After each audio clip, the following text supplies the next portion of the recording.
In this episode, we move deeper into the part of the Certified Information Systems Auditor, CISA, journey where technology is viewed not just as hardware, software, and support tasks, but as something that must be directed carefully inside the larger organization. For a brand new learner, topics like organizational structure, information technology, IT governance, and IT strategy can sound formal and distant, almost like they belong only to executives in conference rooms. In reality, these ideas affect whether technology teams know what they are responsible for, whether risks are addressed at the right level, and whether systems are supporting the business instead of drifting in random directions. A company can have talented technical staff and still perform poorly if roles are unclear, priorities conflict, or leadership never connects technology decisions to business goals. That is why this topic matters so much in CISA. It teaches you to see the framework behind the work, which is often where the real strength or weakness of an organization begins. Before we continue, a quick note. This audio course is a companion to our course companion books. The first book is about the exam and provides detailed information on how to pass it best. The second book is a Kindle-only ebook that contains 1,000 flashcards that can be used on your mobile device or Kindle. Check them both out at cyberauthor.me in the Bare Metal Study Guide series. Organizational structure is the basic arrangement of people, roles, reporting lines, and decision paths inside a company. At a very simple level, it answers questions like who reports to whom, who approves what, who owns which services, and how different parts of the business are expected to work together. For a beginner, it may help to think of structure as the map of responsibility inside an organization. Without that map, people may still be working very hard, but they often work in ways that overlap, conflict, or leave important gaps uncovered. In the IT world, structure matters because systems, data, projects, security, operations, and compliance all involve different people with different responsibilities. If nobody knows where authority begins and ends, decisions get delayed, problems are escalated poorly, and risk may sit unaddressed because each group assumes another team owns it. Auditors pay attention to structure because weak structure often produces weak control even before any technical failure occurs. A strong organizational structure does more than show a chain of command. It helps create clarity around accountability, which means that when something important needs to be decided, changed, reviewed, funded, or fixed, there is a known person or team responsible for taking action. That clarity becomes especially important in IT because so many processes cross departmental boundaries. A business unit may request a new application, the IT team may support it, the security team may review it, the legal team may assess data use, and finance may approve spending. If those responsibilities are not defined clearly, the organization may move too slowly, approve changes without proper review, or fail to identify who accepted the risk when something went wrong. A good structure does not eliminate all disagreement or delay, but it makes those moments manageable because people know where decisions belong. From an audit perspective, that visibility supports traceability, oversight, and more reliable control performance across the enterprise. It is also important to understand that organizational structure is not just about titles. Two companies may use the same titles while operating very differently because real authority may sit in different places. One organization may centralize technology decisions, meaning standards, tools, and priorities are controlled from a central IT function. Another may decentralize certain decisions so business units have more freedom to choose systems and manage local needs. Neither model is automatically correct in every case. What matters is whether the structure matches the organization's size, complexity, risk profile, and business model. A highly regulated company with sensitive data may need tighter central oversight, while a diverse enterprise with very different lines of business may allow more local flexibility within defined limits. Auditors are less concerned with whether a structure looks fashionable and more concerned with whether it supports accountability, risk management, policy consistency, and effective decision-making. The best structure is the one that makes those outcomes possible in the real environment. Once structure is understood, the next major idea is governance. Governance is the system by which the organization sets direction, makes sure expectations are clear, monitors performance, and holds leadership accountable for results. In the IT context, Governance exists so that technology decisions are not made in isolation from business goals, risk tolerance, legal obligations, and resource constraints.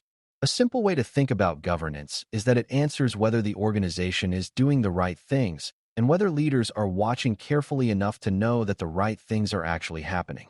Governance is not the same as day-to-day management. Management plans, builds, runs, and monitors activities within the direction set by governance. Governance, by contrast, establishes priorities, defines acceptable risk, and requires meaningful reporting so leaders can provide oversight. This distinction matters on the exam because questions often test whether an issue belongs to operational management or to the higher-level governance function. Good IT governance usually involves several connected elements working together rather than one single committee or one policy document. Senior leadership and the governing body set expectations about business alignment, risk appetite, compliance, and the value the organization expects from technology investments. Management then turns those expectations into plans, budgets, standards, projects, and operating processes. Reporting flows upwards so leaders can see whether services are reliable, projects are on track, risks are being reduced, and resources are being used responsibly. Governance also creates a mechanism for escalation when priorities conflict or when a decision has consequences beyond one department. Without that structure, technology leaders may be forced to make enterprise-level choices without enterprise-level authority, which often results in weak oversight and inconsistent direction. Auditors care about governance because it provides the evidence that IT is not operating as an isolated technical island. It shows whether leadership is engaged and whether decisions are being guided by intentional oversight. One reason governance is so important is that technology decisions almost always involve trade-offs. An organization may want faster project delivery, stronger security, lower cost, better customer experience, and less operational risk all at the same time. In reality, leaders often have to balance these goals and decide which outcomes matter most in a given situation. Governance provides the forum and authority for making those trade-offs deliberately instead of leaving them to chance or to whichever team happens to be loudest at the moment. For example, a business unit may want a new digital service launched quickly, while security teams may want additional review before deployment, and finance may question the cost. Governance does not guarantee everyone will be happy, but it helps ensure the decision is made with the right perspective and the right authority. That matters to auditors because poor governance often shows up as conflicting priorities, inconsistent exceptions, repeated control failures, or technology spending that never clearly supports the business. This brings us to IT strategy, which is the long-term plan for how technology will help the organization achieve its goals. Strategy is not a list of trendy tools, and it is not simply a document written once a year to satisfy a planning requirement. Real strategy explains where the organization wants to go, why that direction matters, what capabilities are needed, and how technology investments will support business value over time. For a beginner, one of the easiest mistakes is to think of strategy as something visionary and vague while operations handle the real work. In fact, strategy is valuable only when it shapes real decisions about staffing, architecture, modernization, risk reduction, service delivery, and project priorities. A weak IT strategy usually leads to reactive spending, overlapping solutions, aging systems kept alive too long, and teams that stay busy without moving toward a coherent future state. A strong strategy gives management a reasoned basis for deciding what to fund, what to retire, and what to improve. IT strategy must be aligned with business strategy, or it quickly loses meaning. If the business wants to expand into new markets, improve customer self-service, reduce operational cost, or strengthen regulatory performance, the IT strategy should explain how technology will support those goals. Alignment does not mean that technology blindly follows every request from the business without question. Instead, it means that technology choices are grounded in the real needs and direction of the organization rather than personal preferences or isolated technical enthusiasm. A team may be excited about a new platform, but if it does not support the broader goals of the enterprise, it may not be the right investment. On the other hand, a business leader may push for a fast solution that creates long-term technical debt, and a strong IT strategy helps explain why a more disciplined choice is wiser. Auditors look for this alignment because strategy should connect technology decisions to measurable business purpose rather than to random activity. An important part of strategy is deciding how centralized or decentralized IT should be across the enterprise. In a centralized model, common decisions about standards, platforms, security expectations, and service design are managed more consistently from a central function. This can improve efficiency, reduce duplication, and make oversight easier. In a decentralized model, business units may have more freedom to choose tools, manage local priorities, and tailor services to specific operational needs. That flexibility can be valuable, but it can also produce fragmented controls, inconsistent architectures, and weaker enterprise visibility if not governed carefully. Many organizations use a blended approach, where some areas are centrally controlled while others allow limited local choice within agreed boundaries. This is a useful reminder that structure, governance, and strategy are tightly connected rather than separate topics.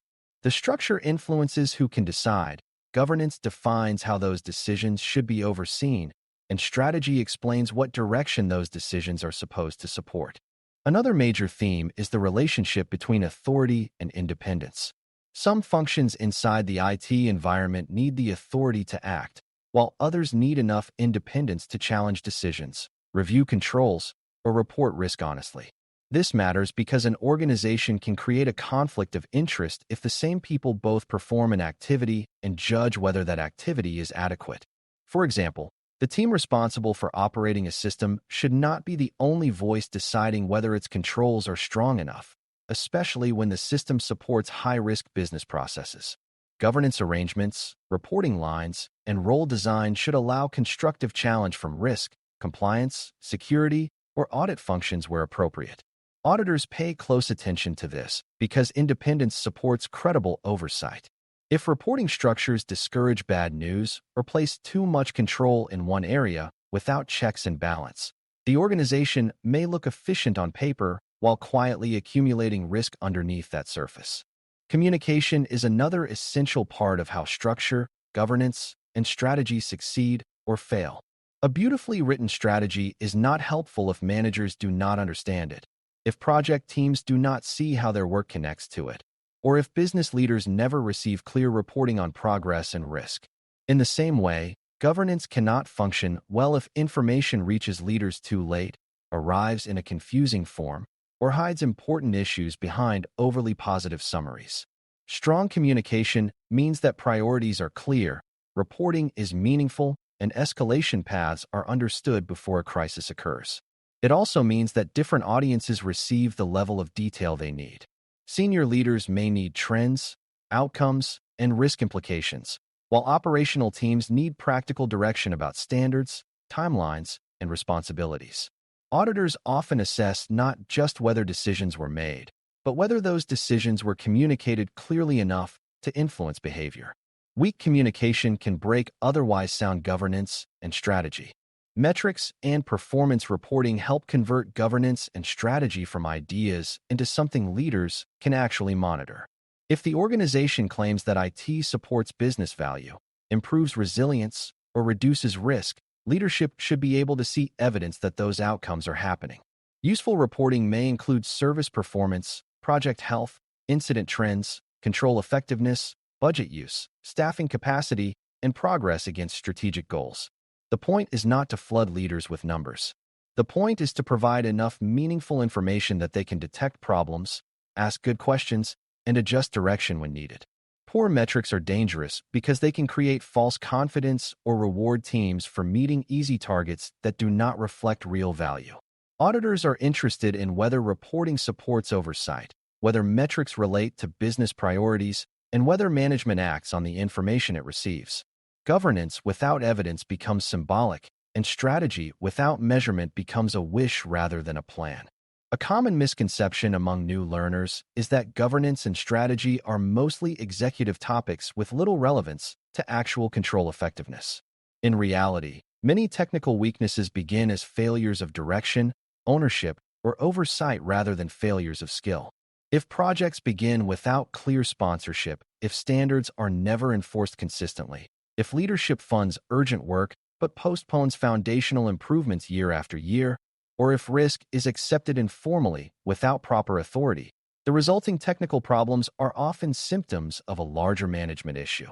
That is why CISA emphasizes thinking beyond the immediate malfunction. An auditor wants to understand the environment that allowed the weakness to develop, continue, or repeat. When you approach exam questions on this topic, it helps to ask who owns the issue, who should oversee it, how it connects to business goals, and whether the organization has a clear strategy and governance process guiding the decision. Those questions often reveal the best answer. By the time you finish this part of Domain 2, the big lesson is that organizational structure, IT governance, and IT strategy are not abstract business decorations around the edges of technology. They are the framework that determines whether technology is directed clearly, managed responsibly, and connected to the real purpose of the organization. A sound structure creates accountability, governance provides oversight and disciplined decision-making, and strategy points technology toward long-term business value instead of short-term reaction. When these elements work together, controls become more consistent, risks are handled more intentionally, and leaders can make better choices about where the enterprise should invest its effort and money. When they are weak, even strong technical teams can become trapped in confusion, rework, and competing priorities. For the CISA exam and for real organizations, learning to see that larger framework is one of the most important shifts in mindset you can make. It turns technology from a collection of tasks into a managed function that serves the business with purpose. Thanks for listening. For more audio courses, daily newsletters, and more, please visit baremetalcyber.com.